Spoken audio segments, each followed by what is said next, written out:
سي. اللامركزية السياسية تعني قوة، تعني الاتحاد، تعني الوحدة، تعني تقاسم السلطات، تعني الديمقراطية، تعني الحرية.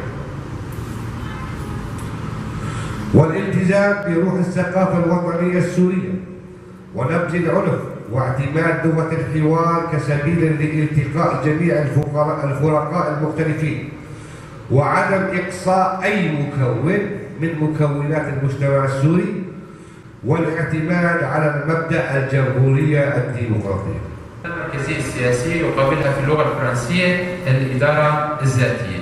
طبعا الإدارة الذاتية أو اللامركزية السياسية تختلف عن اللامركزية الإدارية.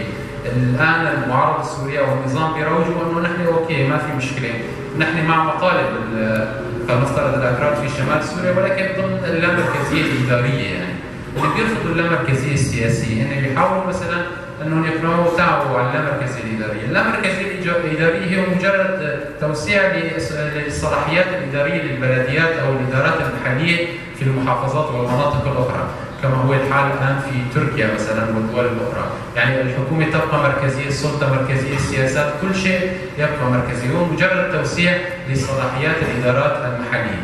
طبعا وهذا الحل يعني غير مناسب أبدا لما وصلت إليه الأزمة السورية. اللامركزية السياسية هي الوحيدة القادرة على حل المشاكل اللي في تحدث الآن ووصلنا إليها في سوريا.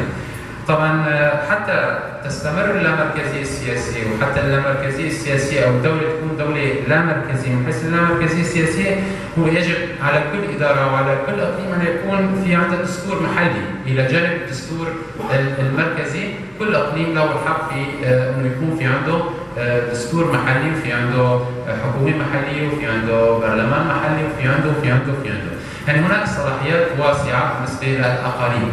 طبعا ممكن الواحد يسأل بالنسبة علاقتها بالدولة والنظام الفدرالي صار هي والدولة شلون راح يكونوا بالجيش ولا؟